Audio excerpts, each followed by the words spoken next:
Hello and welcome guys. In previous lecture we have discussed line defects and I have gave you few examples based on that line defect. Now we are going to see point defect. In point defect there are three parts. One is vacancy defect, other one is interstitial defect and third one is impurity defect. Now as I have written that impurity defect results into the formation of an alloy. How that we will see. First one, in point defect vacancy defect is present. Vacancy defect means what? Our crystals, like for example NaCl, in NaCl there are cations and anions. NaCl molecules NaCl are alternately arranged, and if any one cation or anion is absent, then there are void spaces present in that crystal, and that void spaces result into Schottky defect. Both cation and anion pair of ions is absent, and the second property is that the density of that solid decreases. Next we are having interstitial defect. In that there is no change in the density, only what happens is that the ions are present in their regular places. What happens is the few ions leave their place and occupy the interstitial positions. Interstitial positions mean the positions present between two atoms, and those interstitial positions are occupied by the ions. There is void space. What is happening? That the void space is occupied by the ions. Interstitial positions are occupied by the ions where density remains same. That's why that is known as what? Interstitial or Frankel defect. Next is impurity defect, where one, substitution is an example of alloy and interstitial is an example of PN junction diode or P type semiconductor or N type semiconductor. These come under interstitial defects. How? That I'll tell you. Then we are using substitution method. If I want to make a stainless steel material, in that I will take steel, I will add nickel, cobalt and carbon in them. Those metals will substitute iron atom. Means if these are the atoms of iron, in substitution defect what happens is one of the iron atoms is replaced by copper or the alloy which you are adding in them, cobalt or nickel. You can write down here nickel also. So nickel occupies the it substitutes iron and occupies the space over there, which changes the physical and chemical properties of that metal. We are knowing that iron rusts easily, but when we are taking stainless steel, which is difficult to rust, but if we keep that under continuous contact of water, even that stainless steel has a property to corrode. But in that, majority of the times we can prevent it from corrosion. Similarly, the alloy show us separate and different physical chemical properties. Those properties are because of substitution effect. Next we are going to interstitial defects.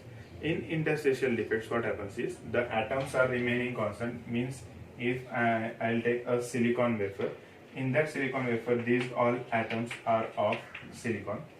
If this is a silicon wafer, imagine, and this silicon wafer is there, I want to make it a semiconductor. In that silicon wafer, make it a semiconductor means what? It is naturally semiconductor. With the increase in its temperature, there is increase in its conductivity. But those semiconductors should be functionable at room temperature. That's why we add impurities in them, or we either make N-type semiconductor or P-type semiconductor. So for this silicon wafer to work at room temperature, we will be adding some dopants. Like for example, if we take fluorine gas, that fluorine gas will pass through that wafer and that fluorine atom will be in the interstitial positions. So these interstitial positions come under interstitial impurity point defects. Similarly, the defects changes its physical and chemical properties of those solids. So is this clear? Majority of the part we have covered. Now we will go for band theory. We are knowing generally from 9th and 10th we are aware of conduction band and valence band. If I am taking magnesium we are knowing that magnesium has 12 electrons. We write the electronic configuration as 1s2, 2s2 and 2p6, then 3s2. This is the electronic configuration for magnesium. K shell, L shell and M shell, where M shell has again capacity of 8 electrons. In that we have just added 2 electrons, means there is an empty space present in that shell. These shells are not included for conduction. Means what? If the electrons are to be considered in conduction, then these 2 electrons current carry करण्यासाठी वापरतात, or these 2 electrons are used to carry the current. Means what? If we will try to write down this part in conduction theory, where here this is valence band, where these electrons come under valence electrons or valence shell electrons. That's why that is known as valence band. And this empty band we can write over here, which is said to be as conduction band. Now when this is a magnesium wire, and when we apply potential difference to this wire, what happens is the electrons from valence band move to conduction band, and this movement results into the transfer of current. This is simple conduction of current through metals. Next we are having semiconductors. In semiconductors, what happens is the difference between the energies of conduction band and valence band is more. So it is difficult for the electrons, though we are applying potential difference. For example, silicon wafer, if I am having plus charge and minus charge to this silicon wafer, the potential difference is not sufficient for the electrons to move from valence band to conduction band. That's why when we increase the temperature of that semiconductor, with increasing temperature, these energy levels overlap on each other, and after overlapping, it is easy for electrons to move from valence band and conduction band. That's why when we increase the temperature and apply potential difference, we see conduction in semiconductors. Those are known as natural semiconductors. Next we are having insulators. In insulators, the band gap is the difference between the band gap, difference of energy between the two bands, conduction band and valence band, is very high, which is difficult for the electrons to overcome, though you increase the temperature or you apply potential difference. Electrons won't be able to move from valence band to conduction band. Those are known as insulators, which is an example of wood or other insulating materials. This is band theory, where this valence band and conduction band is for metal. This is for insulators, and these semiconductors come with two parts. One is natural semiconductor and other one is artificial semiconductor, where artificial semiconductors can be written as N-type and P-type semiconductors. As previously I have discussed that N-type and P-type semiconductors can be used at room temperature also. As we have previously discussed is that with increase in temperature, the band gap decreases. The band gap decreases with increase in temperature for semiconductors. But if you don't want to give that, you don't want to increase the temperature, means what? Majority of the semiconductors are used in our electrical devices. Previously we are knowing that we were having big computers, computers occupying the space of a room and bigger than that. But now we are having computers as small as laptops, and the efficiency of mobiles is also increasing. That is because of semiconductors. Now when you are using those electrical appliances, you can't keep them at the temperature of 50 or 60 degrees Celsius, where they will show you highest efficiency. That is not possible. So these electrical appliances should be working at room temperature. So to make these electrical appliances work at room temperature, we need to construct artificial semiconductors, where artificial semiconductors are of two types, N-type and P-type semiconductors. Now, N-type semiconductors are those which are having large number of electrons. For example, fluorine. Fluorine is having high valence electrons. Those valence electrons can be available for electrical conductance. Or this is known as what? N-type semiconductor, where there is large number of electrons. Second is what? P-type semiconductor. P-type semiconductor has holes in them. P-type semiconductors has holes in them means what? Holes are not literally present over there. Means what? The number of electrons is less. They are having maximum 3 electrons, least 2 electrons. So maximum 3 electrons, that means what? More electrons can be occupied in their conduction band. Means what? This is a P-type semiconductor where electrons from valence band goes to the conduction band of P-type semiconductor. In this way, N-type and P-type semiconductors are used for conduction. Next, we are having 3 types of materials: paramagnetic, diamagnetic and ferromagnetic. We are generally knowing that diamagnetic compounds are those which have paired electrons. For example, if we are looking for hydrogen atom or hydrogen molecule, in hydrogen molecule, these 2 electrons are paired with each other. That's why hydrogen molecule is diamagnetic in nature. Again, we can write this in the form of electronic configuration as 1s1 and 1s1.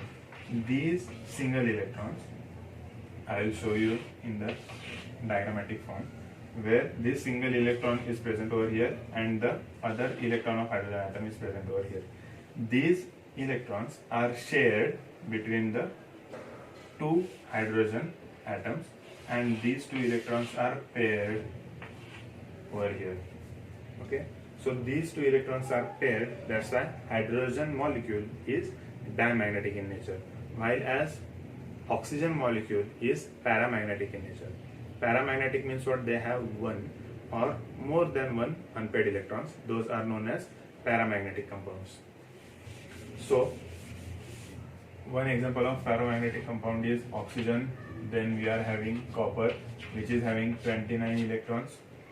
We can write down its electronic configuration as 1s2, 2s2, 2p6, 3s2, 3p6, 4s1, 3d10. Here we are having one unpaired electron. That's why copper can be said to be as paramagnetic in form. One or more than one unpaired electrons, paramagnetic. And ferromagnetic compound, one of the best example is iron. Ferromagnetic compounds are those compounds which can be magnetized or which can be converted into magnets. So iron is the best example for converting magnets. We are having various types of magnets, Alnico and higher efficiency magnets, which are alloys of iron. Now in iron, we can write down the electronic configuration as 1s2, 2s2, 2p6, 3s2, 3p6, 4s2 and 3d6. This is the electronic configuration for iron. In this, the electronic configuration representation, I am showing only of 4s2, where in S there are 2 electrons, and in D shell, that is 3d6, it has 6 electrons, 2 electrons are paired and remaining 4 are unpaired electrons. Means these unpaired electrons result into formation of ferromagnetism. Similarly, if we look for chromium, chromium has electronic configuration as 1s2, 2s2, 2p6, 3s2, 3p6, 4s1 and 3d5. This electronic configuration can be shown as 4s has 1 electron and d5 has 5 unpaired electrons. If we compare iron and chromium, iron is said to be more ferromagnetic than chromium. Iron is said to be as more ferromagnetic than chromium, and that is the reason why where chromium is known as only paramagnetic compound. but chromium is used to make magnetic compounds, alloy, for making the alloy of magnets. Now, if you will see, based on the definition of ferromagnetic compounds, more the number of unpaired electrons, that will be the ferromagnetic compound. So chromium should be ferromagnetic, but chromium is said as paramagnetic in nature. And why is it so? That these are electrons, and electrons have two spins, as we know, plus half and minus half. The condition is that they should be unpaired. These plus half and minus half spins generates their own magnetic field. Means if I am having an electron whose direction is in the upward way, which is known as plus half, and other electron which is revolving in the opposite direction, whose spin is minus half. These are individual electrons. These individual electrons, when come close to each other, their magnetic effects, here we are having north pole, here we are having south pole, here it is north pole and south pole. When these electrons will come close to each other, their magnetic fields will cancel out. Similarly, this chromium, we can show that these individual electrons will be having opposite spins. That's why these magnetic effects are cancelled out, whereas for iron, the electrons are having the same direction. That's why these are known as ferromagnetic compounds. Means what? These electrons can show us the direction of the magnetic field also. So this was for paramagnetic, ferromagnetic and diamagnetic compounds. If you place diamagnetic compounds under magnetic field, they are repelled. If you keep paramagnetic compounds or ferromagnetic compounds in magnetic field, they are attracted. There is increase in the weight of that substance. These are the main points of paramagnetic and ferromagnetic compounds. Now we are having some examples based on that. A simple formula, a simple way to remember that formula, and then the majority of the examples are dependent on the same formula, which we are going to see right now. We are knowing that density is equal to mass upon volume. In this, we are going to see density of cube is equal to mass of unit cell upon volume of unit cell. Means what? Density of unit cells is equal to what? Mass of unit cell upon volume of unit cell. Now imagine I am having two boxes. One box is filled with 3 balls of sponge, and other ball is filled with 3 balls of rubber, 3 balls of double tennis. Which will be heavier? The tennis ball box will be heavier in weight. Means what? We are having same number, but the mass of those balls are different. Similarly, so mass of unit cell, or that mass of box, will be dependent on what? One is mass of that ball, and the other one is number. One I am having 3 balls, and in other case I am having 5 balls. Similarly, the box containing 5 balls will be heavier in weight. So mass of unit cell will be dependent on what? Number of atoms present in it, and what? The mass of that atom. This quantity gives you mass of atom. Mass of atom means what? M means what? Molar mass upon Avogadro's number. Now substituting these values in this equation, density, mass of unit cell is equal to N into M upon Na, and V is what? A cube. This is our simple formula. Rearranging this, we get density is equal to N into M upon Na into A cube. This is the simple formula for density. Based on this formula, N into M upon Na into A cube, we are going to solve few examples based on this formula and see how we can rearrange them. Now A is edge length, and with the help of edge length we can find out the radius also of that atom, where we get the radius of an atom. from our childhood we are knowing that atom has its own radius, but experimentally how we can determine them? By carrying out these experiments, by solidifying them, we can find out the radius of that atom experimentally with proof. So to find out the density of those crystal units, we will solve few examples. The first example is where we have to find density of crystal. Silver crystallizes in, I am dictating the example. If you want to write down, you can write down and then start solving. You can pause this video, try to solve it by yourself and then check the answer. The example is silver crystallizes in FCC structure with the edge length of 408.7 picometers. Find the density of that crystal, where molar mass of Ag is equal to 108.7 gram per mole. Okay, these are the given values. You can pause this video and solve it. Try to solve it by yourself by using this formula. Okay. Now I'll move ahead, and first thing which you are going to do is write down given. We are given edge length A is equal to 408.7 picometers. We will convert this in the form of centimeters. 408.7 into 10 raised to minus 12 meters. Pico means 10 raised to minus 12 and meters is its unit. Now generally students get confused between the conversion of meter to centimeter. For that the simple way is, we know that 1 meter is equal to 100 centimeter.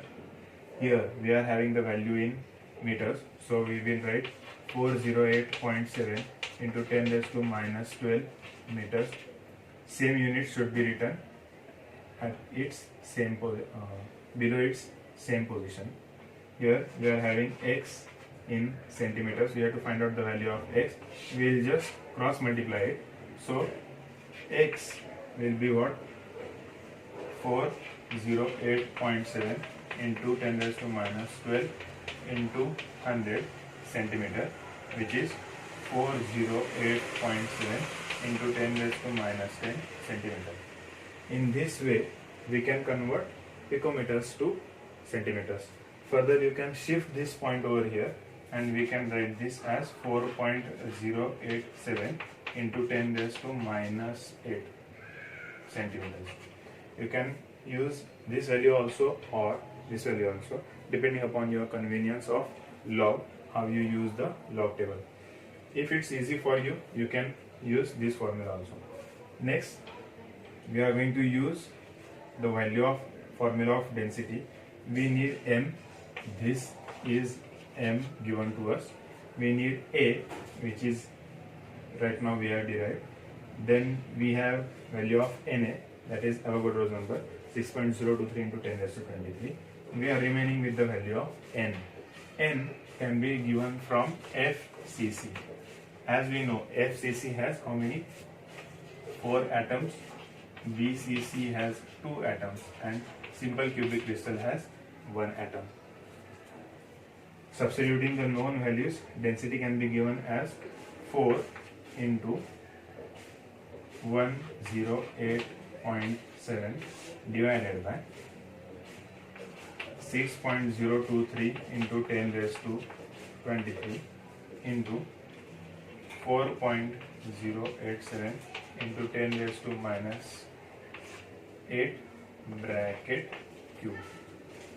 Now we can easily simplify this. By simplifying, we can solve the example afterwards by log. 4 into 108.7 divided by 6.023 into 4. Let us simplify it. 4.1 bracket cube into 10 raised to 23, 8 10 raised to minus 24, 8 is multiplied to 3. Here we get 10 raised to minus 1. So 4.14 into 108.7 divided by 6.023 into 4.1 bracket cube into 10. This 10 raised to minus 1 I have shifted at the top. Here we will get 10 raised to minus 1. When it moves in numerator, it will get converted into 10. Now by doing further log calculations, we can get the value of density, and that comes out to be in the range of 10 or something like that. So I hope this part is clear. We will be seeing types of examples, and based on that types of examples, we are going to do the log calculations. This is a type where there is direct question for density. Second type of example is where we have to calculate the radius of an atom. Okay, so we will see the second example. I will dictate second example. You will write it down, pause the video and try to solve. If you are not able to solve, then restart the video. So take down the example. Gold crystallizes in FCC structure having density 19.3 gram per centimeter cube. Gold crystallizes in FCC structure having density 19.3 gram per centimeter cube. Find the radius of an atom where AU is equal to, or gold is equal to 197 gram per mole. 197 gram per mole. You can pause the video and solve. Okay, so first we will write down given. What all things are given is density is equal to 19.3 gram per centimeter cube. Next, mass is given. It is 197 gram per mole, and as it is already said FCC, hence we are having value of N. So N is 4, and then we have to find out the radius of an atom. Simple formula we are knowing, density is equal to N into M upon Na into A cube. Now to find out the radius, we need the value of edge length. So we will rearrange this equation. We get A cube is equal to N into M upon Na into density. We will substitute the values. While substituting the values, 4 into M is 197 upon Na 6.023 into 10 raised to 23 into density. It is 19.3. By solving this bracket, we will get the cube root of, we will get the answer. We will next take the cube root of our answer to find the value of A. So cube root of answer, I am not going to calculate that because I don't have any calculator or any means right now. So I am just giving you the steps. You can do these simple log calculations. If you are not familiar with the log calculations, please go through the videos which I have previously uploaded. There are 5 videos on log calculations. Please go through them. And though if you are having any doubts, please write down in comments and please let me know. So we have to find out the value of A. First, we will find and understand how to do the log calculations for this. The log calculations can be given as, this is the simple form of this cube root. Then we will be taking log A is equal to 1 by 3 log of answer. Means what? You will see the log of your answer divided by 3, like x by 3, and then you will see the anti-log of the value which you are getting over here. By looking the antilog of that value, you will get the answer for A. And as we are knowing that it is an FCC, face centered crystal unit, A is equal to root 8R. Here we will get the answer of A. That answer will be divided by root 8 to give you the value of R. In this way we can find the value of R. I am literally sorry that I am not able to show you the log calculations, but please try it by yourself. If you are having any doubt, please let me know.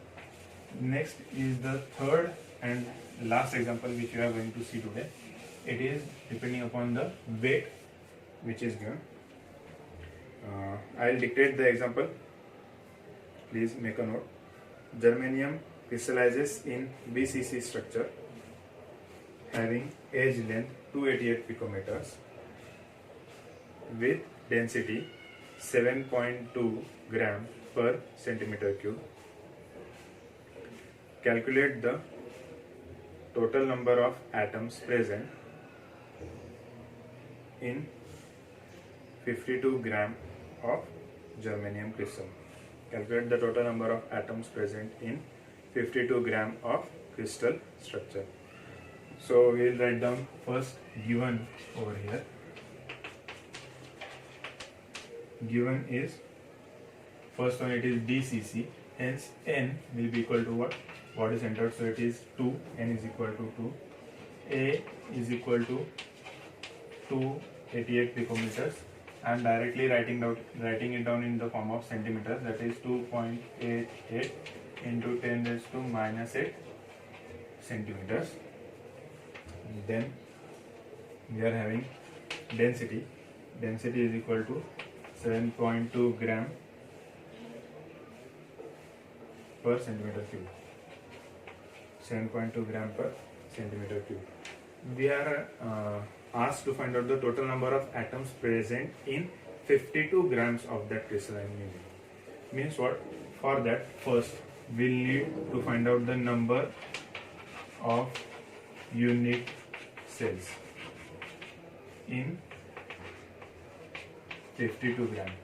Now to find out the number of unit cells present, we'll need to do the division of total volume of 52 gram upon volume of unit cell.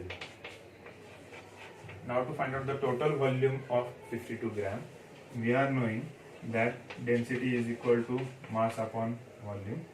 We have to find out the total volume. Density is given, we are knowing the mass, so we can calculate volume as volume is equal to mass is what? 52 gram divided by density. Density is 7.2 gram. On dividing, we will get the density is gram per centimeter cube. Dividing this, we will get value of volume in 7.22 gram per 7.22 gram centimeter cube.